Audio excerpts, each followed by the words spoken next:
Assalamualaikum warahmatullahi wabarakatuh.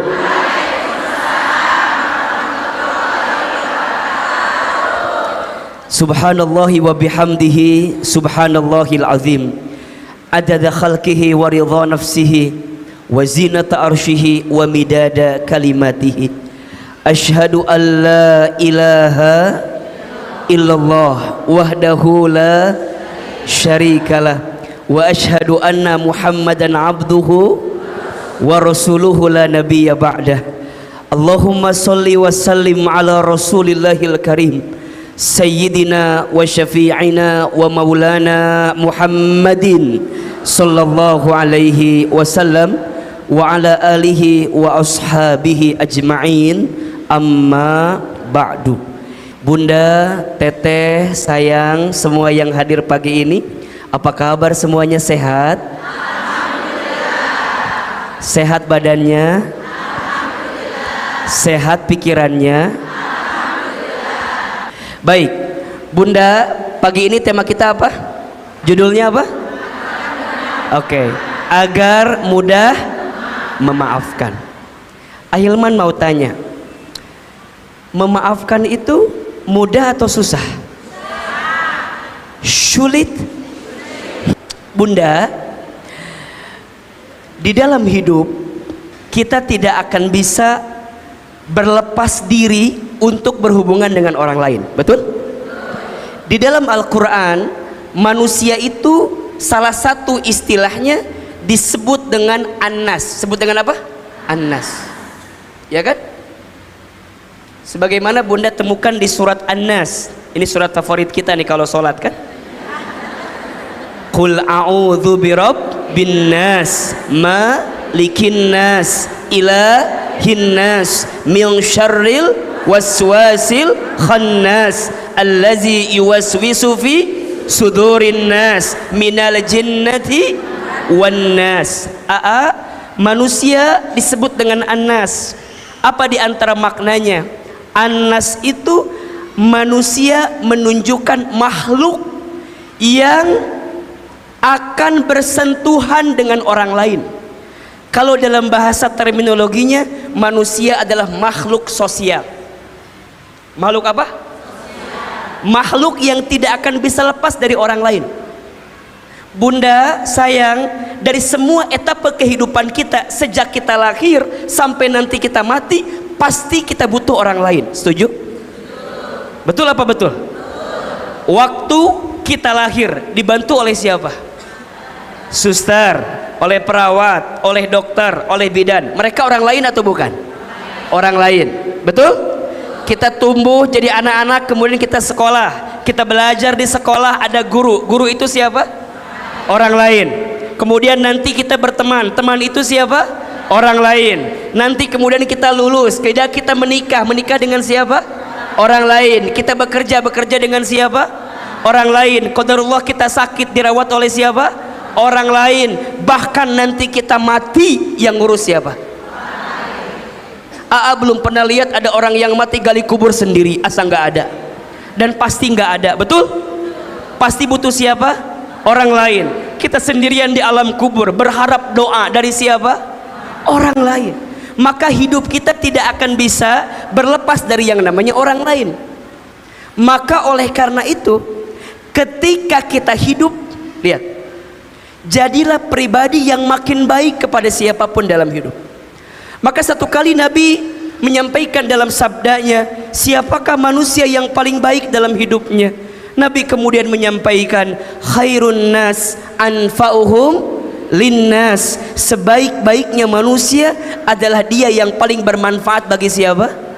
Orang lain.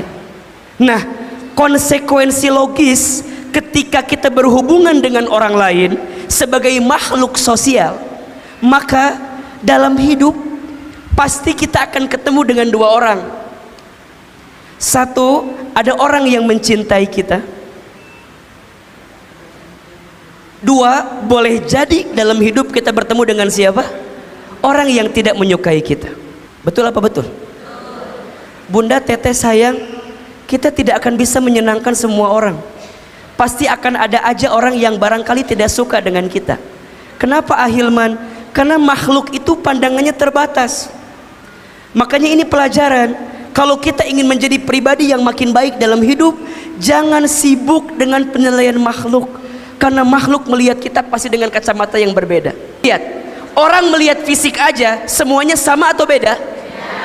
Fisik aja yang kelihatan bisa beda.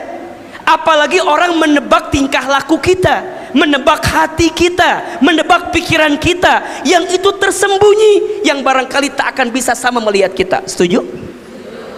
Berarti sekarang ada orang yang mungkin mencintai kita, tapi juga mungkin ada orang yang gak suka dengan kita. Kalau bahasa gampangnya, mungkin ada orang yang sepakat dengan kita, tapi boleh jadi juga ada orang yang tidak sepakat dengan kita. Betul? Maka apa yang terbaik? Lihat, kita tidak akan bisa merubah sikap orang lain kepada kita. Yang bisa kita rubah apa? Sikap kita kepada orang lain. Kita tidak akan bisa merubah arus ombak yang datang kepada kita. Yang bisa kita rubah, tenangkan diri kita, belajarlah berenang, agar sederas apapun ombak yang datang itu bisa kita arungi dengan baik. Sama dalam hidup, yang paling penting bukan sikap orang ke kita, tapi yang paling penting bagaimana sikap kita kepada orang yang barangkali menyikapi kita dengan kacamata yang berbeda. Nah, termasuk poinnya, kalau ada orang, mohon maaf, yang ditakdirkan oleh Allah kemudian ngeselin kita. Ada orang yang mungkin nyakitin kita, kemudian apa? Nyebelin kita, kemudian apa? Mengkhianati kita, dan seterusnya dan seterusnya. Kira-kira akan ada atau tidak? Orang begitu ada atau tidak? Dalam hidup Bunda Teteh sayang hari ini ada atau tidak? Maka sikap terbaiknya yang harus kita hadirkan dengan itu semua adalah akhlak yang baik dalam hidup. Kenapa ini menjadi penting? Manusia itu kan di dalam menjalankan agama ini setidaknya ada 3 prinsip yang harus kita penuhi. Jadi kalau seseorang di dalam berislam ini ingin menjadi pribadi yang tambah baik dalam hidupnya, di dalam hidupnya itu ada 3 kan prinsip yang harus kita hadirkan dalam beragama ini. 1, akidah. Akidahnya harus baik, ya. Akidah itu berarti bicara tentang keterikatan kita kepada Allah Subhanahu wa taala. Ilmunya ilmu tauhid. Bagaimana kita mengetahui tiada Tuhan selain Allah, tidak ada tujuan dalam hidup kita kecuali ridhonya Allah. Maka kita belajar ilmu akidah, ilmu tauhid untuk meyakinkan hati kita terhadap keyakinan kita kepada Allah Subhanahu wa taala. Yang kedua, syariah. Apa itu syariah? Ini adalah ilmu tentang jalan kita menjalankan kehidupan ini. Di sini ada perintah Allah, ada larangan Allah, maka kita kerjakan. Ada yang halal, ada yang haram. Yang halal kita ikuti, yang haram kita tinggalkan. Perintah Allah kita lakukan, larangan Allah kita tinggalkan. Itu syariah. Dan yang ketiga adalah akhlak. Apa itu akhlak? Estetika dan keindahan yang kita hadirkan dalam menjalani kehidupan. Kalau Bunda lihat, ingin disebut seseorang yang muslim baik, menjadi mukmin yang baik, memilih agama ini dengan menjalankan di jalan-jalan yang baik, maka setidaknya ada 3 indikator prinsip ini. 1, akidahnya baik. 2, syariahnya dijalankan dengan baik. Dan yang ketiga, akhlaknya dipraktikkan dengan baik. Di antara akhlak yang baik itu salah satunya yang menjadi topik kita pagi ini. Apa? Memaafkan kesalahan orang lain. Jadi kalau kita hari ini belajar tentang agar mudah memaafkan, berarti ini penting atau tidak? Penting atau tidak? Penting. Kenapa? Karena ini bagian daripada akhlak. Dan akhlak ini adalah bagian daripada kita menjalankan agama kita. Sehingga pembelajaran tentang akhlak, bagaimana kita menjadi pribadi yang makin baik akhlaknya, itu penting dihadirkan. Bahkan Nabi SAW bersabda, sesungguhnya seseorang yang paling sempurna imannya, siapa mereka? Mereka yang paling baik akhlaknya. Ahsanuhum khuluqa, yang paling baik akhlaknya. Dan di antara akhlak yang baik itu salah satunya apa? Memaafkan kesalahan orang lain.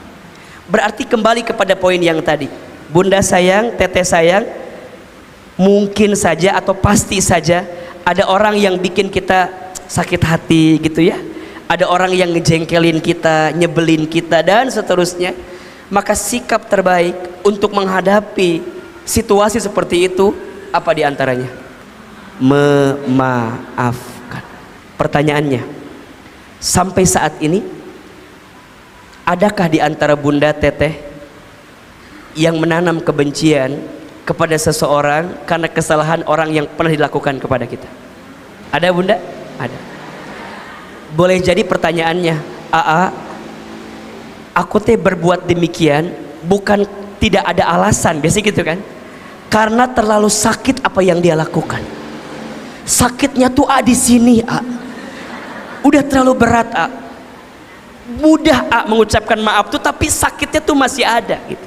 Nanti kita belajar ya, gimana caranya agar kemudian kita menghadirkan sikap seperti ini. Maka kalau mau memaafkan, setidaknya ada 5 cara yang bisa kita hadirkan. 1, yakinkan dan pahami bahwa memaafkan itu adalah perintah Allah Subhanahu wa ta'ala. Sebagaimana bunda memahami perintah Allah yang lainnya, kemudian bunda kerjakan kan perintah itu kan. Contoh, sholat. Bunda tahu sholat perintah Allah, maka bunda kerjakan sholat itu. Setuju? Puasa di bulan Ramadan perintah Allah, maka bunda kerjakan puasa itu. Karena apa? Perintah Allah. Nah sekarang pahami dan yakini memaafkan itu perintah dari siapa?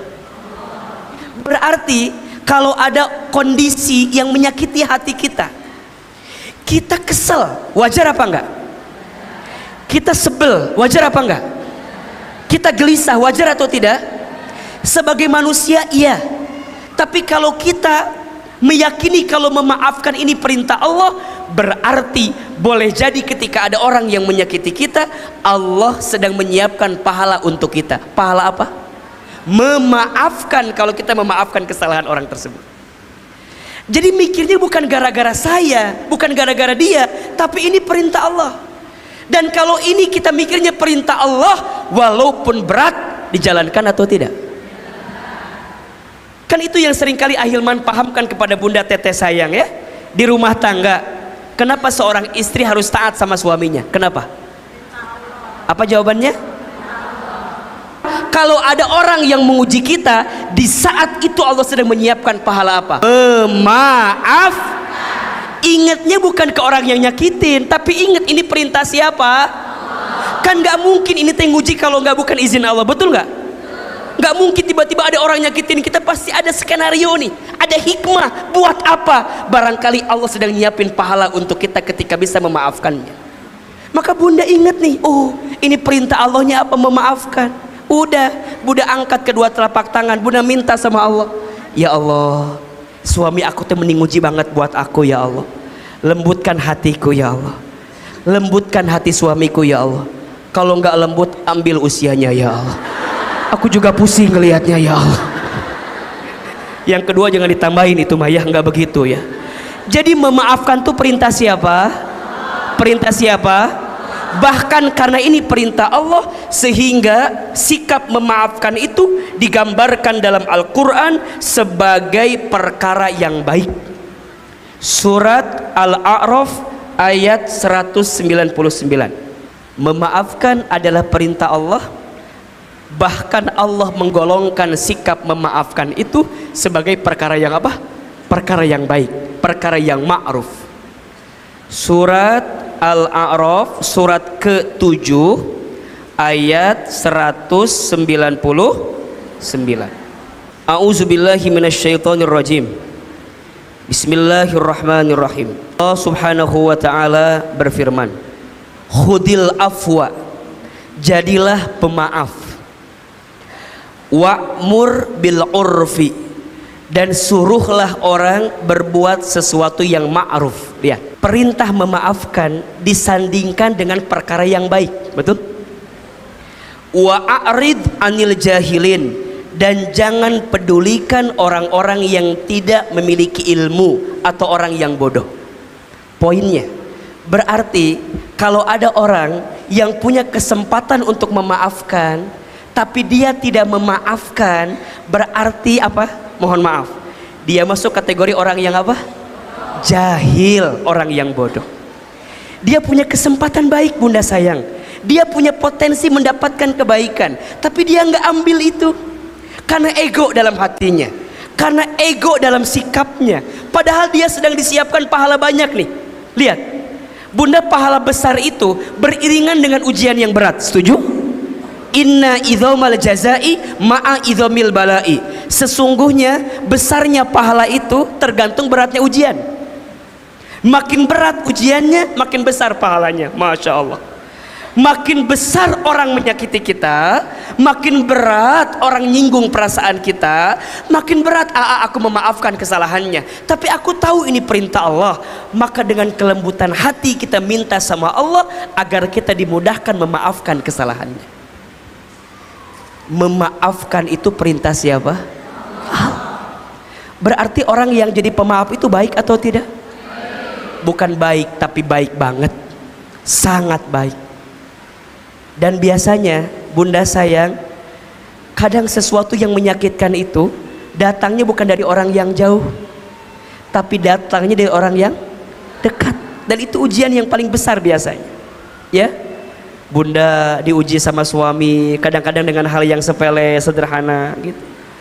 Ya, bunda berharap pengen suami aku muji aku, Ustadz. Yang ada nggak muji ada. Kenapa Ahilman sebagai seorang suami harus mencari nafkah bagi keluarganya? Karena apa? Bunda kenapa melayani suami, taat sama suami? Karena apa? Itu poinnya. Kalau mikirnya udah karena perintah Allah, ringan atau tidak? Maka mohon maaf, istri, ketika Anda berbuat baik sama suami Anda, semata-mata bukan karena ingin suami Anda baik sama Anda, bukan. Kalaupun suami kita jadi baik sama kita, itu mah bonusnya aja dari Allah. Karena nggak sedikit istrinya baik, suaminya nggak baik. Ada atau tidak? Ada. Ada tidak? Bunda, kalau berharap sikap suami jadi baik gara-gara kebaikan kita, kalau berharapnya berlebihan, sakit atau tidak? Sakit. Karena nggak sedikit jadi miss. Iya, nggak sedikit miss. Ini poin. Yuk mulai hari ini, berarti memaafkan tuh perintah dari siapa? Dan memaafkan tuh perkara yang baik, amal yang baik. Makin bunda sering memaafkan, makin besar pahala yang Allah siapkan untuk kita. Maka yang kedua, bagaimana agar kita bisa memaafkan? Pahami keutamaan dari memaafkan. Masya Allah. Apa yang kedua?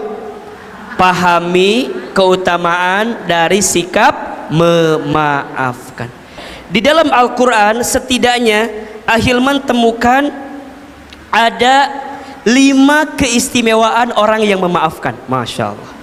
1, orang yang memaafkan itu disebut sebagai orang bertakwa. Masya Allah. Disebut sebagai orang yang bertakwa. Keterangannya ada di Quran surat Ali Imran ayat 133. Boleh dilanjutkan 134. Di ayat tersebut Allah menggambarkan siapa di antara ciri orang yang bertakwa. Salah satunya wal afina anin nas, orang yang memaafkan kesalahan orang lain. Bunda, mau nggak disebut orang yang bertakwa? Mau tidak mendapatkan predikat orang yang bertakwa? Masya Allah. Bukankah ketika kita menjalankan puasa Ramadan, salah satu tujuannya la'allakum tattaqun, agar kita menjadi orang yang Nah, salah satu sifat yang akan melekatkan kita dengan ketakwaan, salah satunya adalah memaafkan. 2, orang yang memaafkan itu dicintai oleh Allah. Masya Allah. Bunda, dicintai oleh makhluk, senang atau tidak? Sekarang bayangkan, dicintai oleh yang punya makhluk, dicintai oleh Allah, senang? Ya. Jadi memaafkan itu bukan ngejar cintanya makhluk, tapi cintanya Allah. So, kalau ada orang yang mohon maaf menyakiti hati kita, di saat itu Allah sedang menyiapkan cinta untuk kita ketika kita memaafkan kesalahan orang tersebut. Kadang begini, sakit banget ya bunda, kita udah memberi yang terbaik sama seseorang, tapi seseorang itu membalas tidak baik sama kita. Sakit atau tidak? Sebenarnya kalau kita pahami, tidak ada yang sia-sia dengan kebaikan yang kita berikan. Orang ngebalas kebaikan kita itu mah bonus aja. Karena yang paling penting saat kita berbuat baik, di saat itu Allah menitipkan cintanya sama kita. Bukankah setiap kebaikan pasti balasannya kebaikan? Hal jazaul ihsan illal ihsan. Tidak ada satu kebaikan pun kecuali balasannya adalah kebaikan. Famay ya'mal mithqala dzarratin khairan yarah wa may ya'mal mithqala dzarratin syarran yarah. Barang siapa yang berbuat kebaikan walaupun sebesar biji dzarrah, maka Allah akan balas kebaikan itu. Dan barang siapa yang berbuat kejahatan, keburukan, walaupun disembunyikan, dirahasiakan, pasti Allah akan membalas keburukan itu. Nah, ketika bunda berbuat baik tapi ternyata bunda malah disakiti, sebenarnya ada pesan cinta yang Allah sedang siapkan untuk kita. Allah sedang mencintai kita karena kita diizinkan berbuat baik sama dia. Kan logikanya kalau ada orang yang nyakitin kita, harusnya kita balesin lagi ustaz nyakitinnya, bener nggak? Bisa nggak kita balas dia? Bisa. Tapi kita menahan untuk tidak balas. Kenapa? Karena kita berpikir ada cintanya yang sedang Allah siapkan untuk kita. Jadi lebih nikmat itu. Karena ada cintanya Allah yang disiapkan. Orang boleh menyakiti kita, tapi Allah tidak akan mungkin menyakiti kita. Saya ulangi ini. Manusia boleh menyakiti kita, tapi Allah tidak akan mungkin menyakiti kita. Manusia boleh menzolimi kita, tapi Allah tidak akan mungkin menzolimi kita. Makanya dalam sholat bunda baca Al-Fatihah kan dimulai dengan kalimat apa? Bismillahirrahmanirrahim. Apa artinya?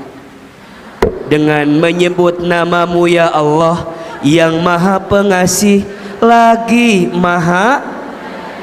Lihat, berarti kan disitu kita bilang, ya Allah, kalau hari ini ada yang menyakitiku, kalau hari ini ada yang menyinggung perasaanku, hamba tenang ya Allah, ya Allah. Maka seberat apapun orang menyakitiku, aku lebih tenang karena ada engkau yang mengasihiku. Maka ciri, lihat, ciri orang yang sukses sholatnya, selain benar kaifiahnya, lurus niatnya, yang paling penting juga setelah dia sholat, dia menjadi pribadi yang pengasih, penyayang kepada siapapun. Makanya lihat ketika bunda sholat, ujungnya kalimat apa? Assalamualaikum warahmatullahi wabarakatuh. Assalamualaikum warahmatullahi wabarakatuh. Salam. Berarti sukses tidaknya ibadah kita itu dilihat dari rasa sayang yang kita hadirkan kepada siapapun. Enggak membenci, enggak mendendam. Kenapa AA? Karena Allah maha pengasih, karena Allah maha penyayang. Bagaimana mungkin kita mendapat sayangnya Allah kalau di hati kita ada kebencian kepada makhluknya Allah? Maka kita jadi lebih sayang sama orang, lebih cinta sama orang, lebih bisa melembutkan hati kepada siapapun dalam hidup ini. Kenapa? Karena di saat bersamaan Allah berikan cintanya kepada kita. So, orang yang memaafkan, keutamaan yang kedua, dicintai oleh Allah. Keterangannya di surat Ali Imran 134, lanjutan yang tadi. Ya, karena di ujung ayatnya Allah sampaikan, wallahu yuhibbul muhsinin. Sesungguhnya Allah mencintai orang-orang yang berbuat baik. Memaafkan bagian dari kebaikan, dan Allah mencintai orang berbuat baik. Yang ketiga, orang yang memaafkan itu, masya Allah, diampuni dosa-dosanya. Orang yang bisa memaafkan diampuni dosanya. Poinnya adalah memaafkan itu menghapuskan dosa.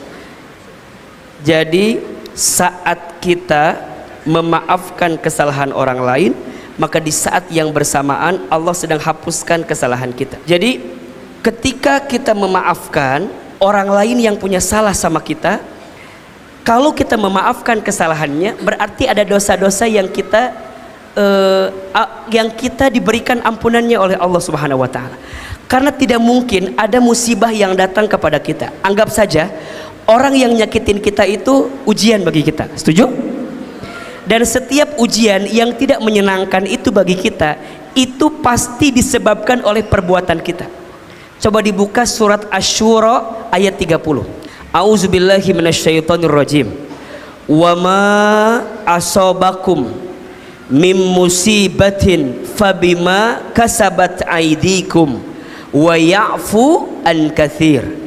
Dan musibah apapun yang menimpa kamu adalah karena perbuatan tanganmu sendiri, dan Allah memaafkan banyak dari kesalahan-kesalahanmu. Insyaallah. Lihat, kalau ada ujian yang menimpa kita dan itu menjadikan musibah untuk kita, berarti di saat yang bersamaan Allah sedang menegur kita karena ada apa? Dosa dan kesalahan kita. Maka saat kita bisa memaafkan, apalagi jika ini hubungannya dengan orang lain, di saat itu dengan izin Allah, Allah sedang hapuskan kesalahan-kesalahan kita karena ada orang yang menyakiti kita. Bunda pernah nggak ada orang yang nggak ada angin, nggak ada hujan, tiba-tiba nyakitin kita? Pernah nggak kayak begitu? Cek ya, boleh jadi itu datang karena ada kesalahan kita kepada orang lain yang tanpa kita sadari, kemudian Allah balasnya dengan orang yang nyakitin kita. Nah, kesempatan yang sama agar Allah menghapuskan kesalahan kita di saat itu. Ustadz, kayaknya saya nggak pernah zolim sama orang deh, kayaknya saya nggak pernah nyakitin orang deh. Lupa, mohon maaf, tanpa sadar kita pernah rendahin orang, tanpa sadar kita pernah ngomongin aib orang, tanpa sadar kita pernah melakukan sesuatu yang barangkali itu nggak nyenengin orang. Bunda mau tahu nggak, yang disebut gibah teh apa?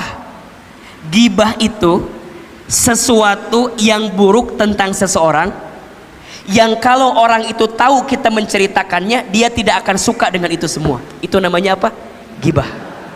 Makanya hati-hati dengan aib orang. Kalau benar jadi gibah, kalau salah jadi fitnah. Nauzubillahi min dzalik.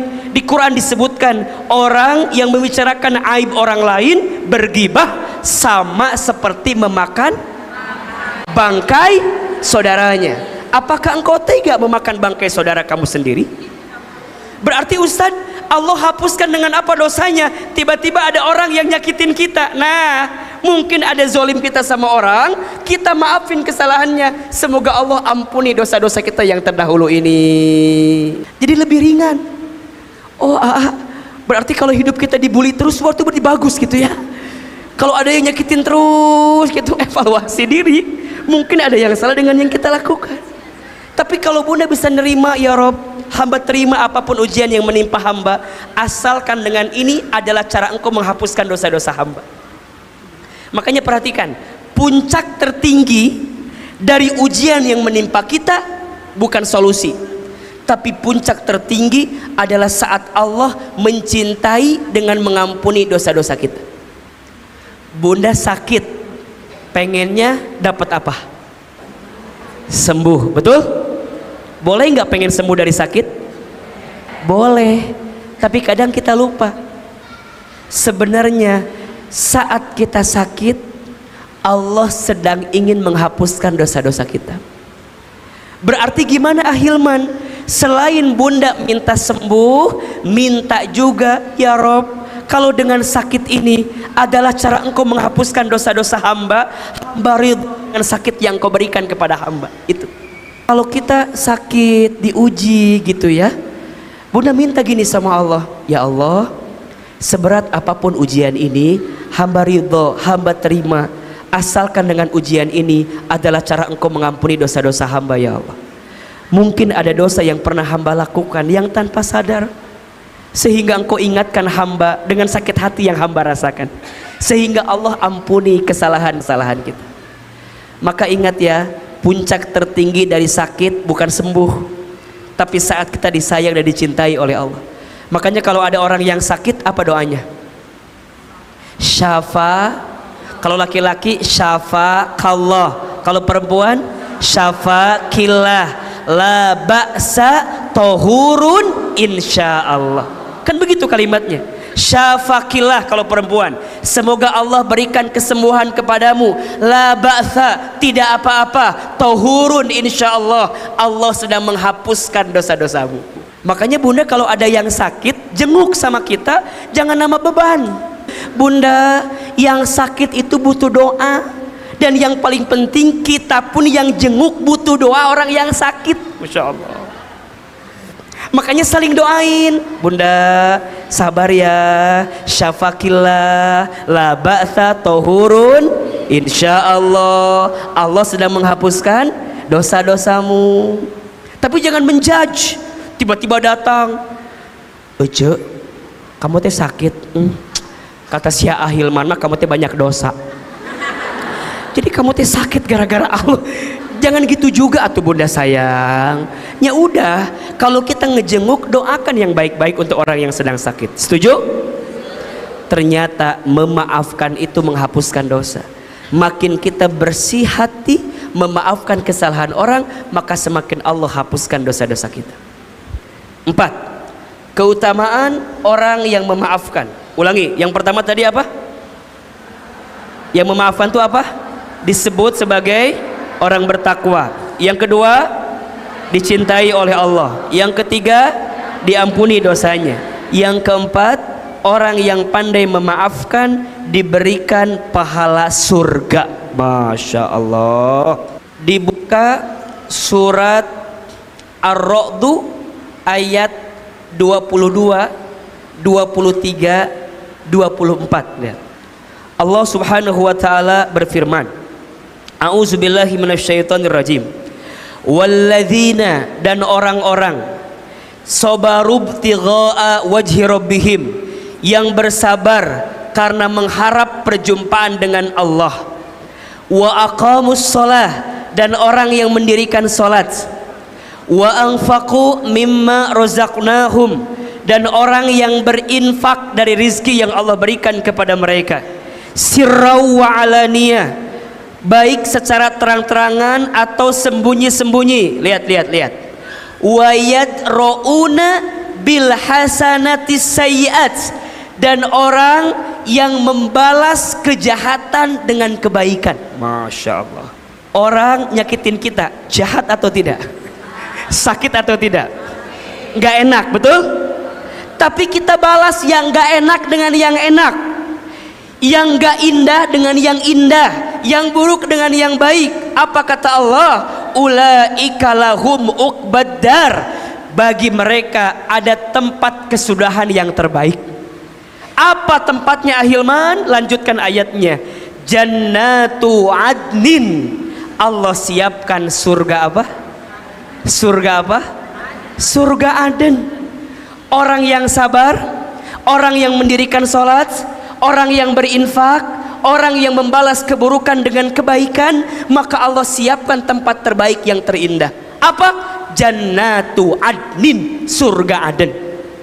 Bagi siapa Ustadz? Yadkhulunaha, akan masuk ke dalam surga itu waman sholaha, orang-orang yang soleh.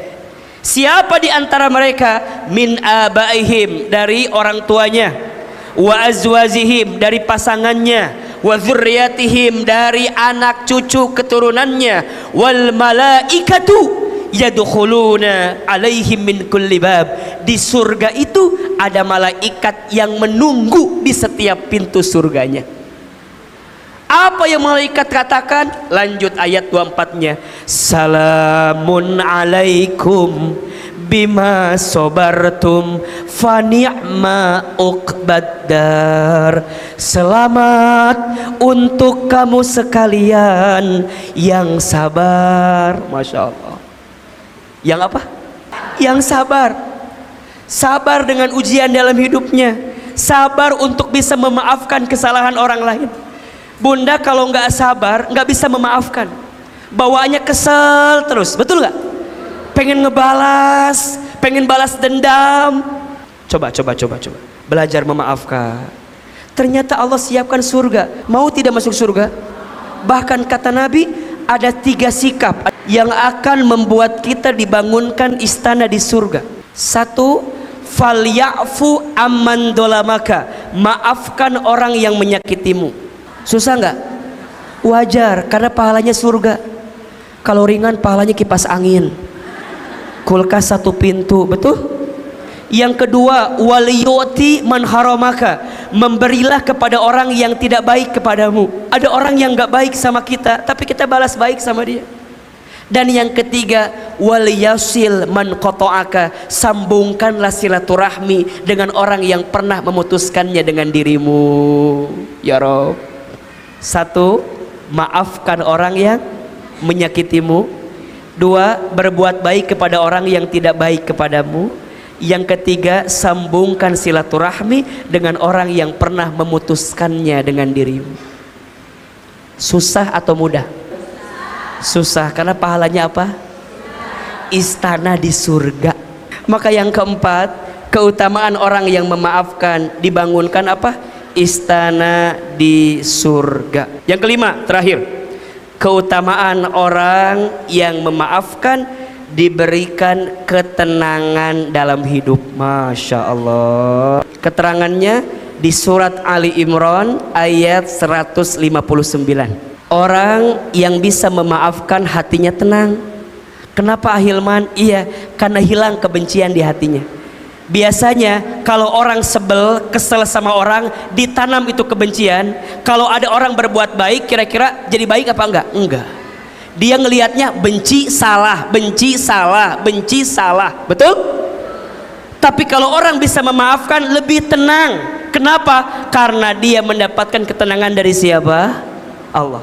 Maka coba deh, bunda yang sekarang masih mendendam, pasti hatinya terus tidak akan pernah merasakan ketenangan.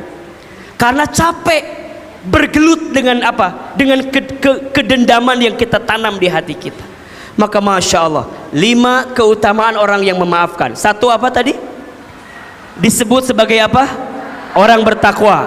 Yang kedua, dicintai oleh Allah. Yang ketiga, diampuni dosanya. 4, dijanjikan masuk surga. 5, diberikan ketenangan. Pertanyaannya, bunda mau nggak dapat itu semua? Kalau mau, belajar memaafkan. 1, agar mudah memaafkan, pahami, yakini memaafkan ini perintah dari siapa? Allah. 2, kalau mau memaafkan, yakini keutamaan orang-orang yang memaafkan. 3, agar mudah memaafkan, ingat kebaikan orang yang pernah menyakitimu. Kalau ada orang yang nyakitin kita, kan gak mungkin buruk semua, betul gak? Pasti juga ada kebaikan yang dia lakukan. Maka sering Ahilman sampaikan, ada 2 hal yang harus kita ingat, dan ada 2 hal yang harus kita maafkan. 2 hal yang harus kita ingat, atau 2 hal yang harus kita lupakan. 2 hal yang harus kita ingat: kebaikan orang lain kepada kita, keburukan kita kepada orang lain. 2 hal yang harus kita maafkan atau kita lupakan. Apa? Keburukan orang lain kepada kita, kebaikan kita kepada. Bunda, hari ini mohon maaf, mungkin ada yang disakiti oleh suaminya. Iya, suami kita ada kesalahan, tapi lihat kebaikannya. Kalau saya ditanya ya, Ahilman, apa yang membuat kita ini harus tetap bertahan dengan rumah tangga yang diuji hari ini? Kalau lihat, kalau suami kita masih sholat, kalau suami kita masih memberi nafkah, kalau suami kita tidak melakukan KDRT, maka masih ada alasan untuk dipertahankan rumah tangga itu. Karena banyak di antara kita sekarang yang dikit-dikit cerai. Ada. Suami kita pengen makan pecel lele, kita pengen makan bakso, debat, cerai aja. Ayah. Hanya urusan makan jadi cerai, ayah. Ayah. Gara-gara ada bahasa, kita udah nggak apa? Cocok lagi. Bunda, teteh sayang, sampai kapanpun dengan pasangan kita pasti ada yang tidak cocok, betul? Karena kita berbeda, pasti ada yang tidak cocok. Tapi yang paling penting bukan cocok tidak cocok, bukan, tapi kita bisa menerima kekurangan pasangan kita, itu poinnya. Ini mah kadang-kadang kayaknya kita udah nggak cocok lagi deh, udah nggak punya visi yang sama kita teh. Ditanya ku Ahilman, naon visi teh? Teuing pokoknya visi we. Jadi kalau selama masih sholat, ya masih ngasih nafkah, ya barangkali suami kita ada keselnya, ada cemberutnya, ada bikin jengkelnya, iya oke. Kalau sekarang diuji, ingatkan masa-masa ketika bunda senang di awal bertemu dengan suami kita. Makanya mohon maaf ya, pesan Ahilman, di rumah tangga harus banyak komunikasi. Banyak rumah tangga yang gagal tuh karena dua-duanya nggak mau komunikasi. Dan komunikasi itu akan jadi baik kalau pakai ilmu. Pakai apa? Makanya bunda, kalau suami kita, wahai ayah, kalau istri kita mau belajar memperbaiki diri, masih ada harapan menghadirkan kebaikan dalam rumah tangga kita. Karena ujian rumah tangga tuh bunda, masya Allah, makin hari makin luar biasa, betul gak sih? Awal nikah ada ujian gak? 5 tahun pertama, 10 tahun kedua, punya anak 1, punya anak 2, terus gimana Ustadz? Ingat kebaikannya, buang keburukannya. Setiap orang pasti punya keburukan, tapi orang pun punya kebaikan. Kalau kita ingin bisa memaafkan, ingat kebaikannya, lupakan keburukannya. 4. Agar kita mudah memaafkan, tempatkan dirimu pada posisi orang yang menyakitimu. Kalau bunda nyakitin orang, maunya dimaafkan atau tidak? Maka sama, kalau ada orang yang nyakitin kita, tempatkan hati kita di hati orang yang nyakitin kita. Insya Allah itu bisa memudahkan perasaan kita untuk memaafkan kesalahan orang lain. Dan yang terakhir, yang kelima, agar mudah memaafkan, ingat kasih sayang Allah yang selalu memaafkan kesalahan hambanya. Bunda sayang, Allah aja kalau kita berbuat salah dan kita bertobat, Allah ampuni atau tidak? Terus kenapa kita masih mendendam ketika ada orang yang menyakiti kita? Bukankah kita sama-sama makhluknya Allah, betul? Kita sama orang yang nyakitin kita akan mati apa enggak? Akan kembali enggak? Akan mati, akan kembali kepada Allah. Maka belajarlah untuk menempatkan hati kita di hati orang nyakitin kita, dan ingat kasih sayang Allah begitu besar untuk kita semua. Ada yang nanya, Ahilman, aku udah bisa sih memaafkan, tapi rasa sakitnya belum lupa. Ada nggak yang begitu? Udah memaafkan, tapi sakitnya masih kita ingat. Ada nggak yang begitu?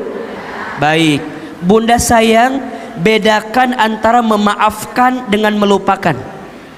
Memaafkan dan melupakan itu sama atau beda? Di mana bedanya? Memaafkan itu membersihkan hatimu agar tidak membenci kepada orang yang menyakitimu. Sedangkan melupakan membersihkan pikiranmu agar tidak ingat kepada orang yang menyakitimu. Memaafkan adanya di hati, melupakan adanya di pikiran. Sama atau beda? Melupakan sulit, tapi memaafkan bisa diusahakan. Setuju? Makin berusaha melupakan, makin gak akan bisa lupa. Maka tugasnya bukan melupakan, tapi apa? Memaafkan.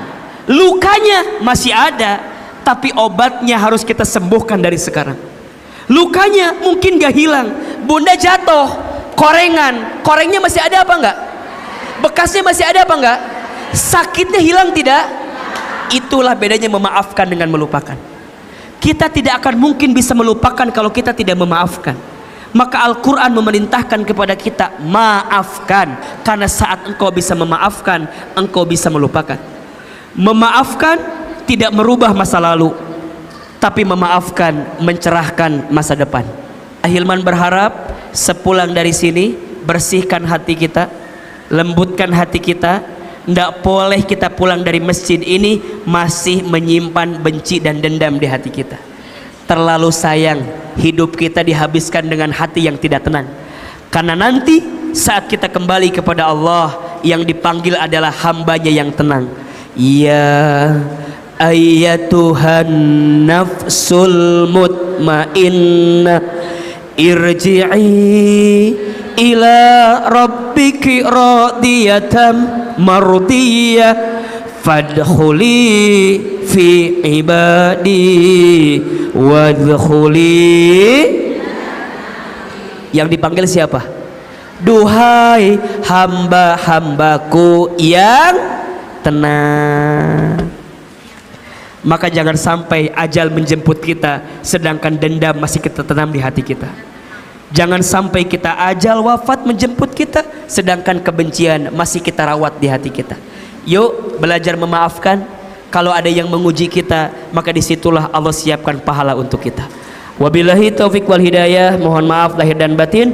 Yang benar semua dari Allah, yang salah dari Ahilman yang banyak kesalahannya. Wassalamualaikum warahmatullahi wabarakatuh.